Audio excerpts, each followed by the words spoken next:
Hi. So this is my whole video, what normally I do at the weekend, but I've not been to my comic shop until today because I've been doing other fun stuff. So I'll show you what I got from a local comic shop. But first of all, what I did get yesterday via the Bozo site was Omnibus Volume 1 of Hellboy, Seed of Destruction.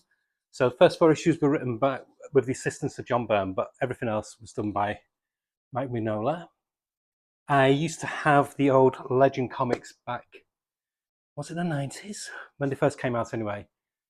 And then I did get the soft cover trade paperbacks after that, but then life happened, got divorced, lost thousands and thousands of books. And so for about 10 years, I was strictly digital. So I got all of these in digital format, which I got about 10 years ago. And then I thought, I'm not enjoying reading, I don't enjoy reading digital much more, as the same as I used to. So I need to get this physical. So got this one.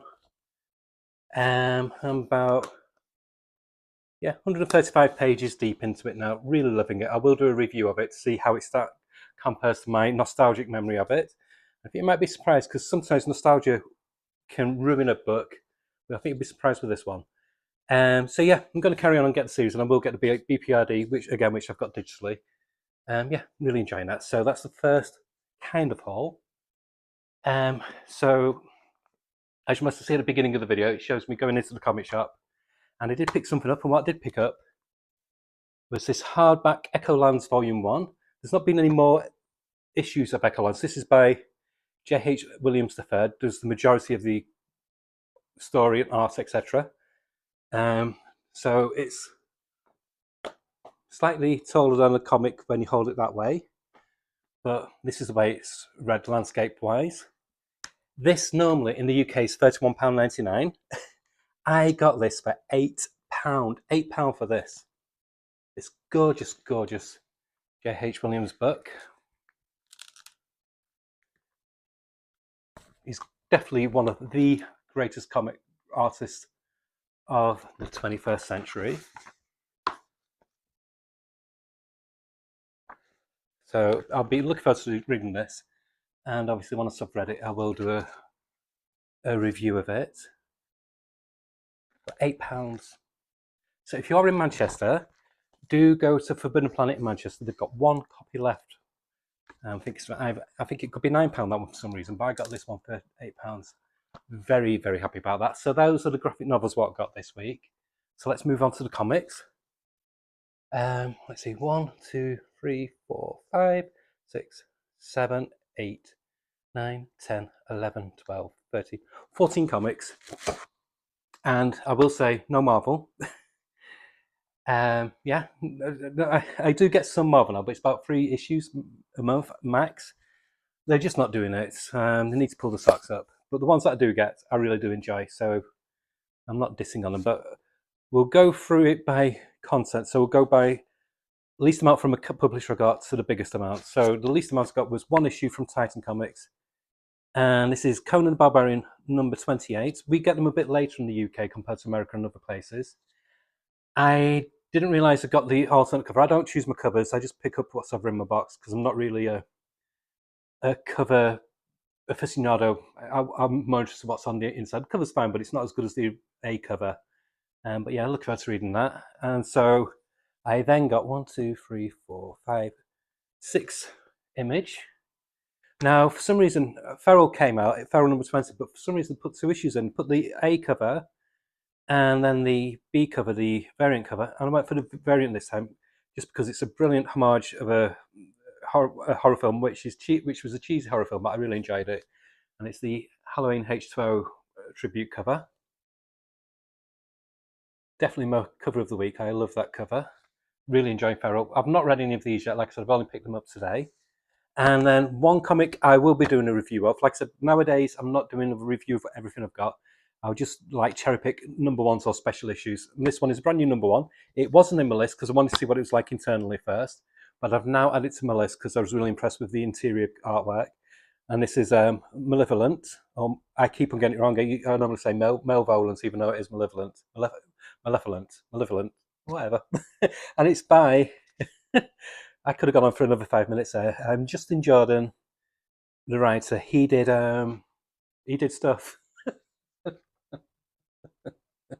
Oh God, I'm so not with it. And artwork by John Bivens. The art is gorgeous. It's got very much a Guy Davis kind of style. So if you know the art of Guy Davis, who did Sandman Mystery Theatre, and BPRD, you'll know what I mean.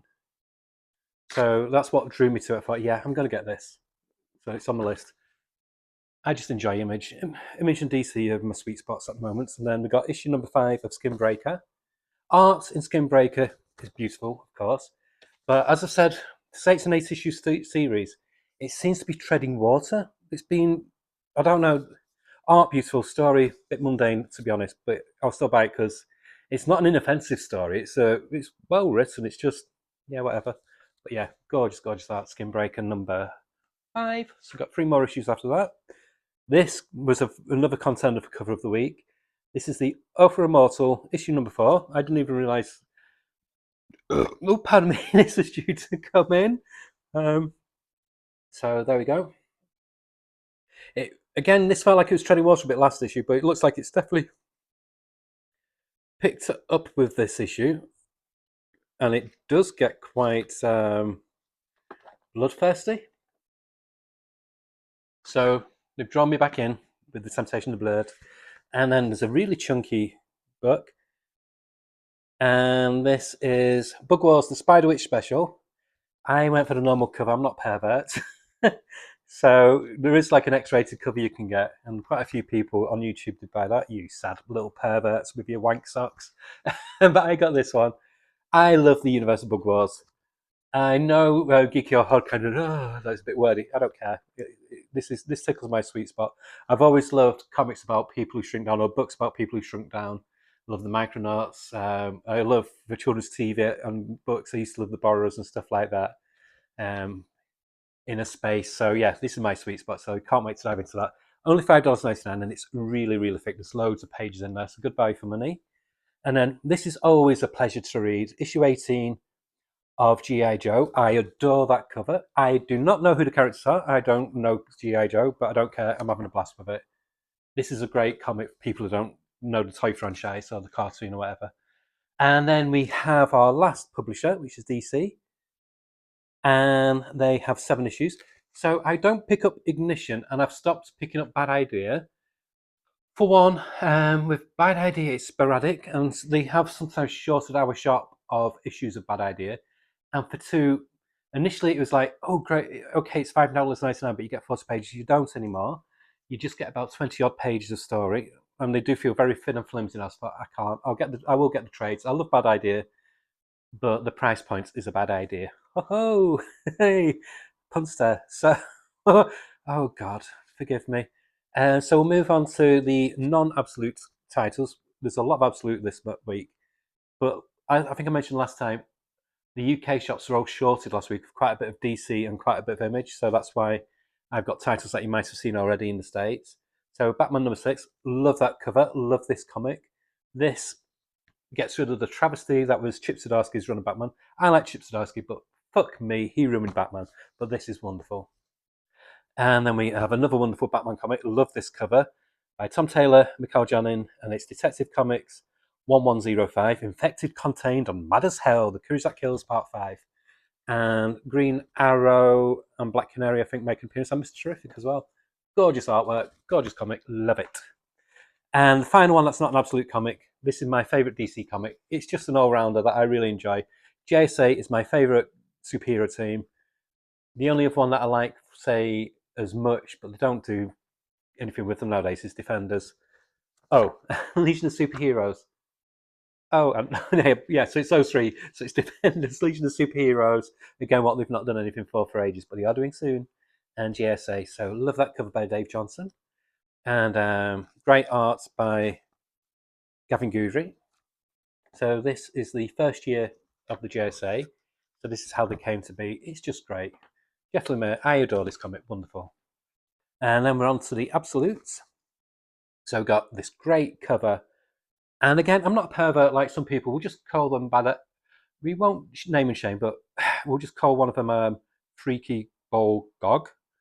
and another one we'll call them Bomix Control.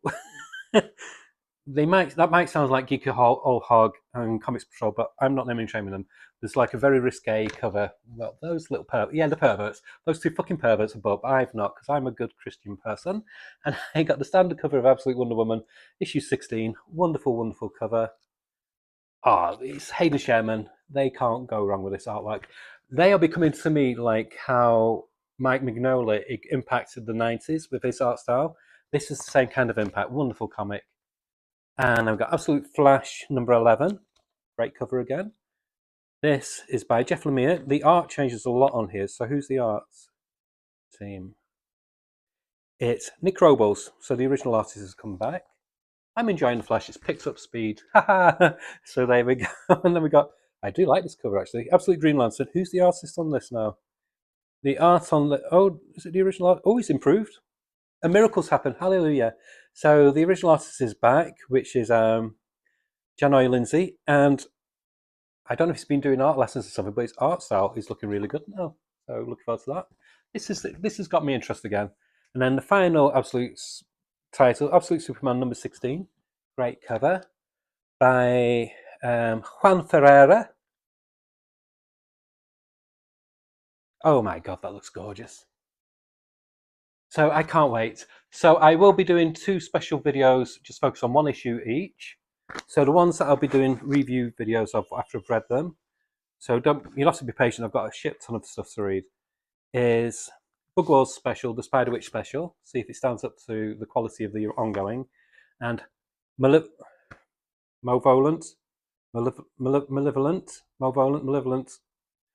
This one. So I will do a video of those 2. So that's me, yay! And I've done my video. I hope you enjoyed it. I won't be doing a haul for a while because I'm not going to be able to get some Comic Shop for about 2 weeks now. I might get something through the post. So, but I am due some 2000 ADs as well. The post office is fucking awful at the moment, so I'm due about 3 issues, so I'll do a review of those soon as well.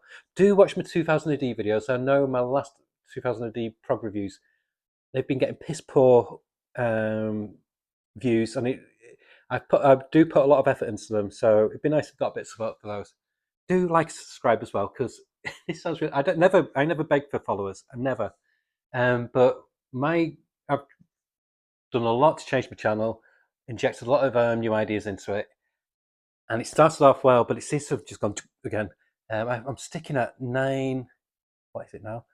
I fluctuate between 9. I get a follow, it goes to 977, and I lose one, goes to 976, and it goes to 977 again, and I can't get past that hump. Help me. Get your friends to follow. Just, I don't know. I feel like I'm just going, banging my head against the wall sometimes, and it does get frustration when you're passionate about something and you pour your heart into it. But that's the only time for ages you'll hear me whine about it. That sounded too pleasant for a whine, that, didn't it? I was like, oh, come on, please. But yeah, that was me whining. That's as far as I get for being vitriolic and whiny. So do give it a like and a subscribe and thumbs up and all that shit. Yeah, so anyway, bye. Have a great week. Bye.